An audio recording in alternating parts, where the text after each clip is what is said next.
은혜의 자리에서 예배하는 여러분 한 사람 한 사람에게 우리 하나님의 크신 은혜가 임할 줄로 믿습니다.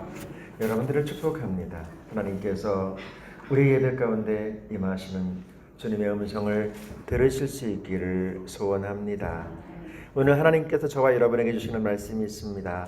오늘 말씀 사도행전 12장 1절부터 19절의 말씀을 중심으로 해서 변곡점 위에 선 교회, 변곡점 위에 선 교회, 이러한 제목으로 주의 은혜를 나누려고 합니다. 교회는 항상 시대의 도전을 받고 있습니다. 2019년을 살아가는 이 즈음에 우리 조국 대한민국의 교회들은 지금 엄청나게 흔들리고 있습니다. 한동안 1200만 명 크리스찬 대한민국 사람의 4분의 1이 예수 믿는 사람이라고 했던 때가 있었습니다. 그런데 지금은 자꾸만 내려오고 이제 점 위에 서 있다고 해도 틀린 말은 아닙니다. 이제는 더 내려갈 것인가 아니면 올라갈 것인가라고 하는 그 시점 안에 서 있습니다. 우리의 교회들이 다 그렇습니다, 여러분. 우리의 삶도 마찬가지의 삶도 여러분 60대를 지나고 70대를 지나면서 고민하게 되죠. 내가 지금까지 살아온 것은 무엇인가? 내가 정말로 이것 하려고 인생을 살아왔는가? 나의 삶 앞으로 이 짧은 삶은 어떻게 될 것인가? 라고 하는 시점에 다 서게 됩니다. 여러분, 그런 우리들에게 주님께서 우리에게 말씀하려고 해요. 오늘 말씀을 통해서 여러분들이 삶의 문제를 해결할 뿐만이 아니라 답을 찾아갈 수 있기를 주님의 이름으로 축복합니다. 우리 하나님께서 우리에게 말씀하려고 해요. 오늘 말씀 1절부터 3절까지 같이 볼게요. 그때 헤롯 왕이 손을 들어 교회 중에 몇 사람을 해하려 하여 요한의 형제 야고보를 칼로 죽이니 유대인들이 이 일을 기뻐하는 것을 보고 베드로도 잡으려 할세 때는 목요절 기간이라. 아멘. 예수님께서 이 땅의 사역을 다 마치시고 사실은 억울한 죽음이지요. 그렇지만 주님 약속하신 대로 말씀하신 대로 주님 사흘 만에 부활하셨습니다. 부활의 증인된 제자들이 나가서 예수님을 증언하기 시작합니다. 예수님은 살아나셨습니다. 말씀대로 예수님은 살아나셨습니다. 예수님의 살아나심을 믿는 자는 예수님의 죽음, 우리 다 죽을 수밖에 없지만 예수님 부활하신 것처럼 우리도 다시 살 수 있습니다라고 하는 복음을 세상 사람들에게 증거하기 시작했습니다. 사람들은 보았거든요, 그분이 죽는 것을. 그런데 예수님이 살아났다는 모습을 다시 한번 경험하기 시작합니다. 교회는 폭발적으로 부흥하기 시작합니다. 폭발적으로 성장하는 거예요. 예루살렘 교회 당시의 기록에 의하면 3만에서 5만 명 정도 모였다고 이야기합니다. 당시에 2000년 전에. 그러니까 어마어마하게 부흥한 거예요. 사람들이 날마다 교회에 모이기 시작합니다. 정말로 이 모습을 보면서 사람들은 놀라기 시작합니다. 사도행전 2장 47절이요. 하나님을 찬미하며 또 온 백성이 칭송을 받으니 주께서 구원받는 사람을 날마다 더하게 하시니라. 예수님의 부활을 목격한 사람들이 이제 교회로 물밀듯이 밀려오기 시작합니다. 그런데 말입니다, 이 모습을 세상이 보기 시작합니다. 세상이 이 모습을 바라본 거예요. 그리고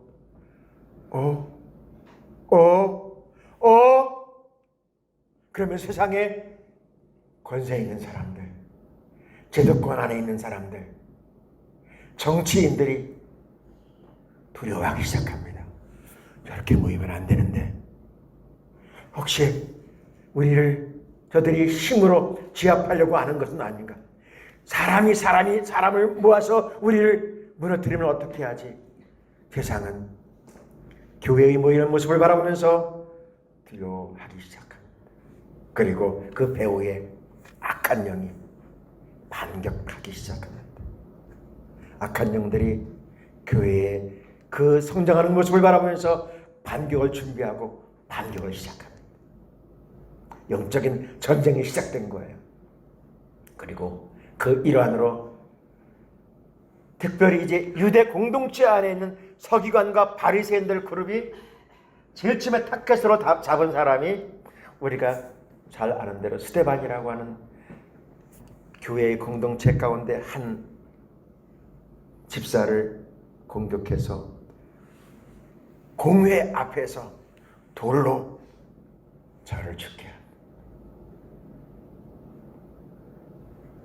돌로 맞아서 순교합니다. 그런데 그렇게 되면 움츠러들 줄 알았는데 이게 웬일입니까? 교회는 더 잘 모이고 더 잘 성장하는 모습을 바라보게 됩니다. 그러니까 제도권 안에 있는 그들 유대인 공동체 하는 사람들이 더 두려워하기 시작합니다. 그래서 생각해낸 것이 무엇인지 아십니까?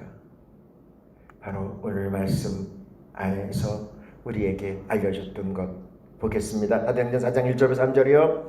사도들이 백성에게 말할 때 제사장들과 정전 맡은 자와 사두개인들이 이르러 예수 안에 죽은 자의 부활이 있다고 백성을 가르치고 전함을 싫어하며 그들을 잡음의 날이 이미 저두었으므로 이튿날까지 가두었으나 이제 교회의 추측 세력들을 체포해서 매를 때리고 폭행이죠. 폭력을 가하고서 예수를 전하지 말라라고 아주 강압적으로 밀어붙이기 시작합니다. 여러분, 우리가 예수를 믿는다고 하는 부분 앞에 서게 되면 이런 부분들이 반드시 오게 됩니다. 반드시 오게 돼. 이런 과정이 여러분들 경험하셨을 거예요. 교회를 다니기 시작하면 잠이 안 옵니다. 그 다음에 크고 작은 일들이 계속해서 우리 앞에 벌어지기 시작합니다. 잘 된다고 하는데 잘 되지 않습니다. 일이 풀려야 되는데 풀리지 않습니다. 이런 일이 반드시 오게 돼요. 왜 그런지 아세요? 악한 영, 더러운 귀신, 악령들이 우리가 예수 믿는 것, 우리가 복된 자리, 은혜의 자리, 축복의 자리로 나가는 것을 그냥 내버려 두지 않습니다.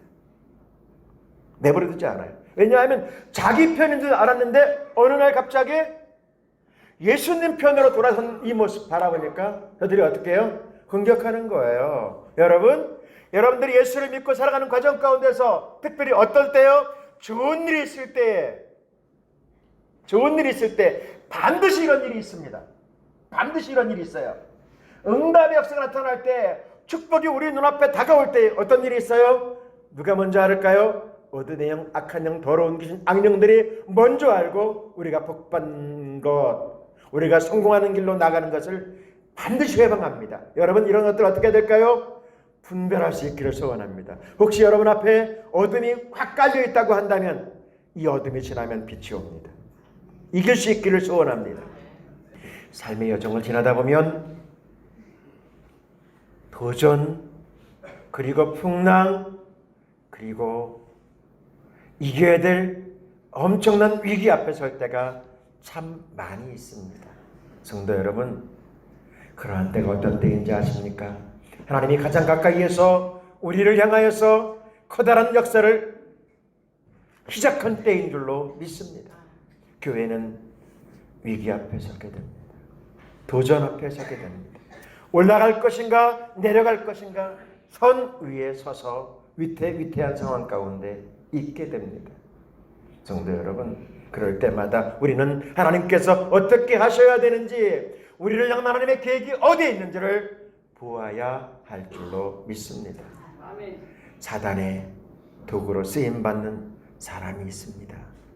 오늘 말씀에 등장하는 헤롯 왕, 이제 제도권에 있는 사람들이 자신의 소기의 목적을 이루지 못하자 어떻게 했습니까? 정치적인 방향을 통해서 문제를 해결하려고 다가가기 시작합니다. 그리고 그 사람을 이용하는 어둠의 영, 악한 영들이 준동하기 시작합니다. 헤롯은 죄업을 쌓아간 사람들입니다. 죄악을 죄업으로 만들어서 가문 대대로 그것을 쌓아간 악한 자입니다. 사단과 마귀와 악한 영들은 이런 사람들을 이용합니다. 성도 여러분, 사실 이 부분은 기독교적으로는 맞지 아니하지만 여러분, 죄는 죄를 낳습니다. 그리고 어둠의 영은 어둠의 영으로 이어갑니다.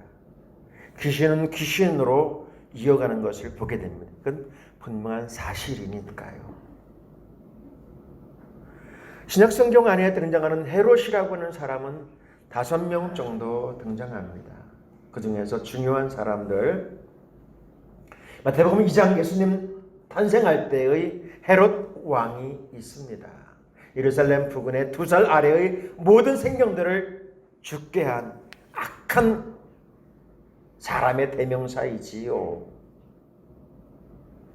그리고 그의 아들 된 헤롯 안티파스가 있습니다. 세례 요한을 죽게 한 사람 말입니다. 또한 헤롯 왕의 손자였던, 헤롯 왕은 10명의 아내를 통해서 많은 아들을 낳고 그 아들들에게 부분을 띄워줍니다. 그 중에서 이제 그의 손자, 오늘 말씀에 등장하는 사도행전 12장에 등장하는 헤롯 아그리파 1세. 이 사람들 보십시오. 계속해서 악으로 이제 죄업을 쌓아서 쌓아가고 있습니다. 어둠의 영, 악한 영들은 이들을 잘 이용합니다. 여러분, 세상 살아가면서 사람들을 딱 볼 때에 불의한 일들에 속한 사람들 한번 보십시오. 그의 눈을 한번 보세요. 그리고 그의 언어 한번 보세요. 그리고 그의 삶의 모습을 한번 보세요. 영적으로 조금 민감한 사람은 이 사람은 많이 다르구나. 그리고 이 사람은 영적으로 되게 지금 흔들리고 있구나. 이 정도 여러분 분별할 수 있어야 됩니다. 그리고 우리는 분별한 가운데 믿음의 사람으로, 하나님의 사람으로 믿음을 지키면서 함께 이끌어낼 수 있는, 우리 영적으로 성장할 수 있는 자리로 나가야 할 줄로 믿습니다. 함께 무너져서는 안 되는 거예요. 이제 헤롯 아그리파 1세죠. 1세. 당시에 그 지역을 담당하고 있습니다. 그는 어렸을 때 로마로 유학을 가가지고 로마에서 교육을 받는 가운데 이제 당시에 분봉왕으로 로마는 특별한 정책을 이루게 됩니다. 자신들이 정복한 땅을 자신들이 가서 다스리는 것이 아니고 그 지역의 주권을 인정하면서 그 지역 사람들을 세워서 통치를 하게 됩니다. 그들은, 로마는 원하는 게 뭐냐면 세금만 잘 내면 건드리지 않는 그런 정책을 세웠기 때문에 큰 땅을 정복할 수 있었죠. 헤롯 아그리파는 로마로 일찍이 유학을 해서 그 로마의 교육을 받고 이제 충성을 맹세하고 그 지역 분봉왕으로 다스리고 있습니다. 이제 지역을 다스리려면 어떻게 해야 돼요? 여러분, 지역민들이 지지를 해줘야 됩니다. 이 사람은 오늘날로 말하면 굉장히 여론 정치에 뛰어난 사람이었습니다. 그 지역에서 평안하게 다스리려고 하면 당시에 그 지역을 장악하고 있는 토호민들, 그들이 누구냐면 사두개인들, 바리새인들, 그리고 지역에 오랫동안 지역을 장악하고 있던 세력들을 바라보면서 이들에게 어떻게 하면 인기를 끌 수 있을까? 그런 생각을 고민하다가 지금 이 사람들이 가장 싫어하는 교회가 성장하는 모습을 바라보면서 이 교회에 무엇인가를 해결하면 다른 사람들, 지금 힘 있는 사람들로부터 인기를 얻을 것이라고 하는 생각을 하게 됩니다. 그래서 그가 하는 일 가운데 하나가 뭐냐면 오늘 말씀에 있는 것처럼 야고보라고 하는 요한의 형제를 잡아다가 순교의 제물로 죽게 합니다. 그러니까 그냥 유대인들이 박수를 치면서 잘했다 그러면서 말입니다. 인기가 하늘을 찌르듯이 올라갑니다. 근데 사람이 인기라는 게 그거잖아요. 인기는 있다가도 없고 없다가도 있는 것이 인기잖아요. 늘 좋아질 수 없잖아요. 이 사람이 생각하는 거야. 야, 여기서 그치지 않고 조금 더 한 번 더 밀어붙이면 더 인기가 있겠다. 그래가지고 한 일이 오늘 말씀에 있는 내용들이에요.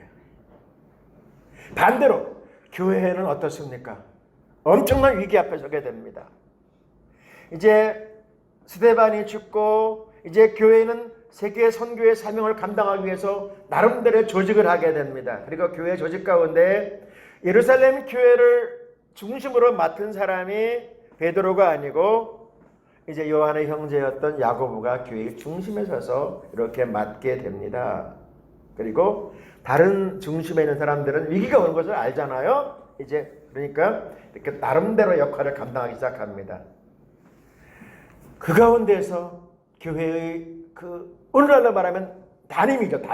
담임하고 있는 야고보가 잡혀서 순교하게 됩니다. 그리고 이제 헤롯 이 사람이 자신의 인기를 더 얻으려고 어떻게 했습니까? 한 걸음 더 나가서 교회의 가장 중심이었던 베드로를 체포한 겁니다. 체포해서 감옥에 가두고 이제 순교의 제물로 삼으려고 하는 거예요. 왜냐하면 이 헤롯 왕이 아그리빠가 인기를 더 얻으려고 아주 못된 짓을 한 것이죠. 4절과 5절 같이 볼게요. 잡음에 옥에 가두어 군인 내식인 내 배로 맡겨 지키고 6월절 후에 백성 앞에서 끌어내고자 하더라. 이에 베드로는 옥에 갇혔고 교회는 그를 위하여 간절히 하나님께 기도하라.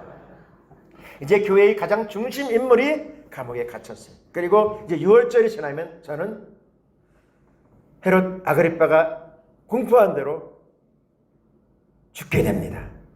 자, 이제는 교회가 엄청난 위기 앞에 서게 되잖아요. 그때 교회가 할 수 있는 일이 무엇일까요, 여러분?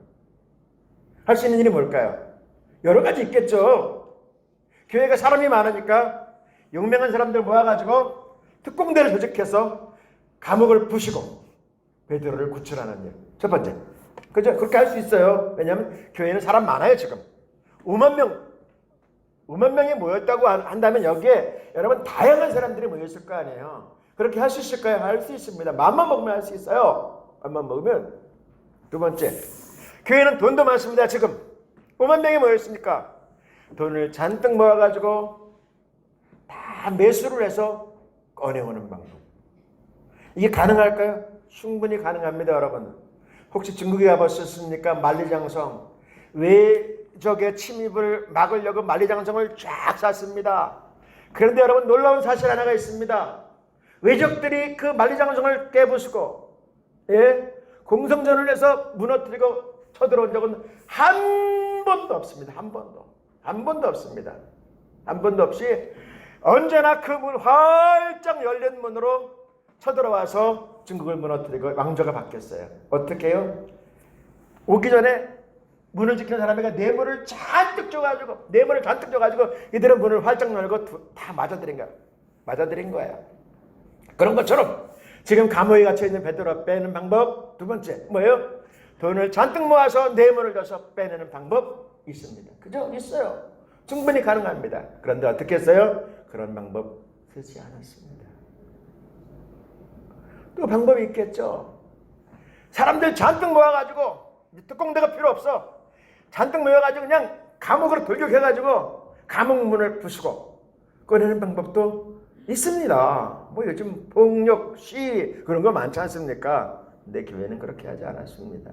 교회가 한 일이 뭡니까? 오늘 말씀했는 대로 여러분 믿음의 최고의 전략 그게 뭔지 아세요? 최고의 무기가 뭔지 아세요, 여러분? 하나님 앞에 기도하는 것입니다. 왜요? 우리가 하나님 앞에 기도하면 하나님은 우리의 기도를 들으시고 하나님의 손을 드셔서 일하시는 줄로 믿습니다. 여러분 우리가 하면 우리가 해야 되지만 여러분 그 일은 쉽지 않습니다. 왜냐하면 어둠의 영, 악한 영, 더러운 귀신들이 우리가 하는 그 일들 사사건건 막을 것이기 때문입니다. 믿음의 사람, 하나님의 사람 이럴 때 어떻게 됩니까? 하나님의 손이 움직여야 됩니다. 하나님이 할 수 있도록 해야 합니다. 교회가 한 최고의 전략 하나님 앞에 기도했습니다. 시편 50편 15절이요. 환난 날에 나를 부르라. 내가 너를 건지리니 내가 나를 영화롭게 하리라. 주님 우리에게 말씀하셨거든요. 환난과 어려움과 시련이 있느냐? 주님을 부르라. 그러면 주님께서 어떻게 하신다고요? 응답하고 건질 뿐만이 아니라 우리를 높여주시겠다라고 말씀하십니다. 시편 46편 1절이요. 하나님 우리의 편은 저시오 힘이시니 환난 중에 만날 큰 도움이시라. 성도 여러분 우리의 삶의 여정 가운데 어려운 일, 힘든 일 앞에 놓여 있습니까? 주님의 약속의 말씀 따라 여러분 가장 확실한 방법 주님 앞에 나와서 기도할 수 있기를 소원합니다. 기도할 수 있기를 소원합니다. 기도할 수 있기를 소원합니다. 우리는 교회는 올라갈 것인가 내려갈 것인가 이 선에서 지금 서 있습니다. 성도 여러분, 우리의 신앙 앞으로 나갈 것인가? 주저앉을 것인가? 여기에 서 있다고 해도 틀린 말은 아닐 것입니다. 우리에게 주님께서 말씀하려고 합니다. 성도 여러분, 이러한 때에 주님의 이름으로 간구하면 반드시 응답됩니다. 해결됩니다. 주님이 약속하셨어요. 하나님이 우리에게 말씀하셨어요. 사랑하시는 여러분, 우리 하나님은 우리의 기도에 귀를 기울이신 좋으신 하나님이세요. 교회는 합심해서 기도하기 시작했고 그 기도는 응답되었습니다. 15절이요. 그들이 말하되 내가 미쳤다 하나 여자아이는 힘써 말하되 참마이라 하니 그들이 말하되 그러면 그의 천사라 하더라. 우리는 말씀에서 읽은 것처럼 하늘의 천사들이 교회의 기도를 들으시고 긴급 파송되어서 감옥에 쿨쿨 자고 있는, 이제 내일이면 죽을 수밖에 없는 베드로를 강권적으로 석방시키게 됩니다. 이 모든 것 하나님이 하시는 거야. 하나님이 교회의 기도를 들으시고 응답하셔서 이제 베드로는 어떻게 합니까? 기도하는 교회로 이렇게 다가왔습니다. 그리고 기도하는 그 교회의 문을 두들게 합니다. 그런데 여러분, 이게 중요한 거예요. 우리가 정말 기도를 하기는 하는데 믿음으로 기도하는가 아니면 습관적으로 그냥 하고 있는가, 이게 정말 중요한 거야. 여러분, 하나님께서 우리가 기도하는 거 반드시 응답하시고 응답하셨습니다. 그리고 베드로가 석방되었어요. 나왔어요. 그런데 나와서 기도하는 그 공동체 안에 와서 내가 석방됐다라고 두들기는데, 아니야, 너 잘못 본 거야. 아유, 제가 봤는데요. 이제 정이 나가서 베드로가 온 것을 이렇게 전하기 시작하면 되는데 아니라고 이야기하는 거야. 야, 정말 거짓말이야. 만약에 왔다고 그런다면 그건 사람이 아니고 천사일 거야. 이러고 앉아있어요. 여러분, 우리의 기도를 점검해야 됩니다. 여러분, 하나님 우리의 약속의 말씀, 우리에게 주신 약속의 말씀을 점검해야 됩니다. 야고보서 1장 6절 7절이요. 오직 믿음으로 구하고 조금 더 의심하지 말라. 의심하는 자는 마치 바람에 밀려 요동하는 바닷물결 같으니 이런 사람은 무엇이든 쉽게 얻기를 생각하지 말라. 아멘. 우리 하나님께서 우리에게 말씀하시면 그 말씀이 이루어집니다. 어떨 때는 우리의 방법대로 이루어지지 않을 때가 있지요. 그런데 하나님은 가장 좋은 때에 가장 좋은 것으로 응답하시는 줄로 믿습니다. 성도 여러분, 하나님의 약속의 말씀은 변하지 않아요. 그리고 그 말씀 따라 오늘 교회가 세워졌어요. 여러분, 우리는 영적 싸움 싸워야 합니다. 그런데 여러분, 놀라운 것, 그것은 과정일 뿐 승리는 이미 우리에게 주어진 줄로 믿습니다. 우리는 응답을 앞에 놓고 답을 가지고 나가는 거예요. 답을. 우리는 이미 예수님의 승리를 가지고 그 승리의 깃발을 나가는 거예요. 우리는 두려워할 일이 없습니다. 우리는 이미 이긴 자입니다. 여러분, 우리 주님이 약속하셨거든요. 그런데 우리는 어때요? 두렵죠. 위기 앞에 서면 두렵죠. 지금 되어지는 환경 앞에 서면 사실 여러분, 아무리 소리쳐도 소리치는 것은 무섭다는 뜻이거든요. 진짜 힘 있는 사람은 소리 안 질리거든요. 여러분, 두렵죠. 그런데 여러분, 우리 하나님 우리에게 약속하셨거든요. 승리는 우리의 것이에요. 16절의 말씀 다른 번역으로 같이 볼게요. 그때 베드로가 계속 문을 들였습니다. 그들이 문을 열고 베드로를 보더니 깜짝 놀랐습니다. 맞습니다. 여러분, 주님이 하셨거든요. 하나님이 하시거든요. 성도 여러분, 오늘도 하나님은 우리와 함께 하시는 줄로 믿습니다. 예수를 믿는 것이 무엇일까? 요한한 세상 속에서 영원한 삶을 사는 것이 예수 믿는 것입니다. 멸망으로 끌어가려는 어둠의 세력들이 우리를 미혹할 것입니다. 여러분, 이 영적인 싸움에서 승리해야 할 줄로 믿습니다. 왜 이렇게 시간이 빨리 가버렸어? 이거 해야 되는데. 기독교 역사에 보면 놀라운 일들이 참 많이 있었습니다. 주 313년, 되게 유명한 해예요. 기독교가 공인되는 해입니다. 그런데 그때에 동로마와 서로마 제국이 나뉘어지는 기독교를 공인하는 과정 가운데서 그것을 받아들이지 않는 세력들이 쫙 등장하게 됩니다. 특별히 이탈리아 로마를 중심으로 해서 서로마 제국은 콘스탄티누스 황제를 중심으로 해서 이제 기독교를 국교로 인증하게 됩니다. 그런데 동쪽에 있는 아직도 보수주의, 그들이 말하는 보수주의자들이죠. 그들은 이건 아니다 라고 이야기하면서 반기를 들고 이제 서로마 제국에 대항해서 국경을 세웁니다. 그리고 리킨데우스 황제를 중심으로 해서 동로마 제국이 나중에 비잔틴이라고 하는, 이제 역사에 보면 비잔틴이라고 하는 부분으로 바뀌어가는 이렇게 세력으로 형성하게 되고, 초창기에 강력한 기독교 탄압이 시작됩니다. 강력한 정책을 시작합니다. 그리고 황제가 선언을 합니다. 이 땅에 살고 있는 예수 믿는 사람들을 다 처단할 것이다. 예수 믿는 자들은 모두가 다 자신의 신앙을 부인하고 로마 국교에서 정하는 이방신을 선결하고 선포하게 됩니다. 그 일을 막 군인들을 시켜서 시작하게 됩니다. 그런데 저항이 부딪혔습니다. 로마 제국의 가장 강력한 군인이 있습니다. 로마 12군단, 최고의 군단입니다. 이 속에 있는 사람들 가운데 최고의 병사들 40명이 예수를 믿는다는 사실을 발견하게 됩니다. 깜짝 놀랐습니다. 먼저 이 일을 해결해야 됩니다. 자신의 휘하에 가장 용맹한 병사들, 로마의 12군단 하면 이제 역사에 많이 나오거든요. 이들 가운데 예수 믿는 사람이 있다니. 그래서 황제는 이들을 먼저 처단하겠다고 생각합니다. 그리고 그들에게 회유합니다. 신앙을 부인하라. 그리고 이방신을 섬기라고 이야기합니다. 그때 이 40인은 이야기합니다. 우리는 그럴 수 없습니다. 우리는 예수를 버릴 수 없습니다. 우리는 하나님을 믿을 것입니다. 그 회유하는 정책으로 이제 겨울날 강변으로 끌고 갑니다.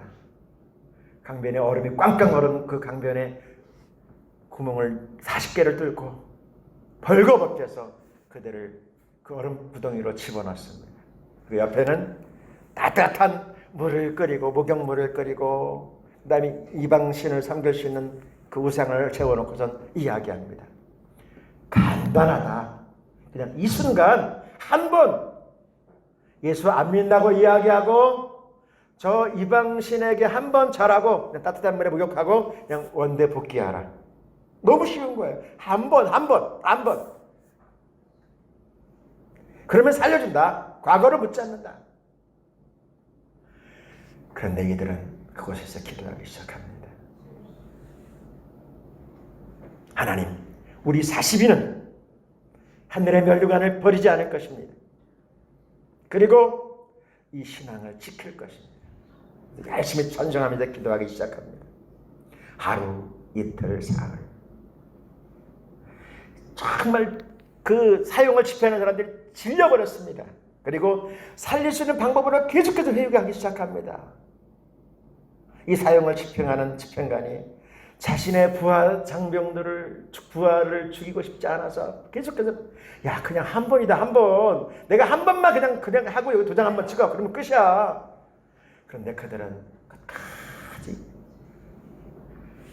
신앙을 지키면서 노래하면서 기도하면서 이렇게 하루 이틀 사흘이 지났습니다. 너무 추웠습니다. 사흘째 되던 날 그 중에서 한 사람이 못 살겠다고 이제 그 구덩이에서 나와가지고 엉금엉금 기어서 이방신에 절을 하고 따뜻한 온수가 있는 욕조 안으로 탁 들어갔습니다. 그런데 들어가자마자 너무 추운 데 있었기 때문에 그는 죽어버리고 맙니다. 39명의 얼음구덩이에 있는 사람들이 다 쳐다보자 깜짝 놀랍니다. 그러면서 그들은 다시 기도하며 노래하기 시작합니다. 예수를 믿는 우리 39명은 천장의 면류관을 버리지 않을 것입니다. 주여 우리를 도우소서. 그러면서 기도합니다. 그때 그들을 지키던 이방 사람이 깜빡 잠이 들었습니다. 그리고 깜빡 잠이 드는 환상 가운데 하늘의 천사들이 쫙 천사장들과 함께 40개의 면류관을 가지고선 그곳에 쫙 빛 가운데로 임하는 것을 보게 됩니다. 그러면서 그들을 이제 맞이할 준비로 40개의 면류관을 가지고 쫙 오는데 이 사람이 번쩍 눈을 떠보니까 39명. 그 이방 사람이 야! 내가 이 전쟁터에서 살아가면서 살고 죽는 것이 아무것도 아닌데 영원한 천국에 정말로 있구나. 하늘의 천사들이 저들을 지금 모시러 와 있는데 내가 이방인으로서 저 대열에 참여하겠다. 그러고선 소리를 지르기 시작합니다. 나도 당신들이 믿는 예수를 믿겠습니다. 그리고 옷을 벗어던지고 그 구덩이 하나 속으로 푹 들어갑니다. 그 모습을 바라보면서 40명이 이렇게 다시 찬양하기 시작합니다. 주여, 거룩한 수 40명이 이제 주님 나라, 주님의 면류관을 향해서 나갈 것입니다. 주님, 우리를 도우소서. 그러면서 자들은 이제 순교의 자리로 나가기 시작합니다. 등누마 황제가 이 모습을 딱 접하고 나서 이제 313년 이후로는 절대로 기독교인을 죽이지 않는, 그리고 함께 그 나라도 기독교를 공인하는 놀라운 역사가 시작됩니다. 성도 여러분, 우리는 예수를 믿습니다. 예수를 믿는다는 것은 잠시 잠깐 살 이 땅의 세상의 삶이 아니라 영원한 하나님 나라를 바라보면서 영혼을 바라보면서 나가는 것이 예수 믿는 것입니다. 이 땅에 사는 우리의 삶도 하나님이 지켜주시고 축복하시마 약속하고 계십니다. 우리는 올라갈 것인가 내려갈 것인가라고 하는 그 점 위에 서 있습니다. 우리들이 교회거든요. 그 순간 흔들립니다. 올라갈 것인가 내려갈 것인가. 정도 여러분, 그럴 때 우리는 우리가 누구인가 정체성을 잃어버리지 않아야 됩니다. 그리고 나를 향한 하나님의 놀라운 역사를 볼 수 있어야 합니다. 하나님의 약속을 믿고 예수님으로 이기라고 주님 말씀하시는 줄로 믿습니다. 이 말씀 붙잡고 나가면 우리 주님이 우리를 도와주실 것입니다. 그리고 함께 하실 것입니다. 승리케 하실 줄로 믿습니다. 이 은혜의 삶을 살아낼 수 있기를 주님의 이름으로 축원합니다.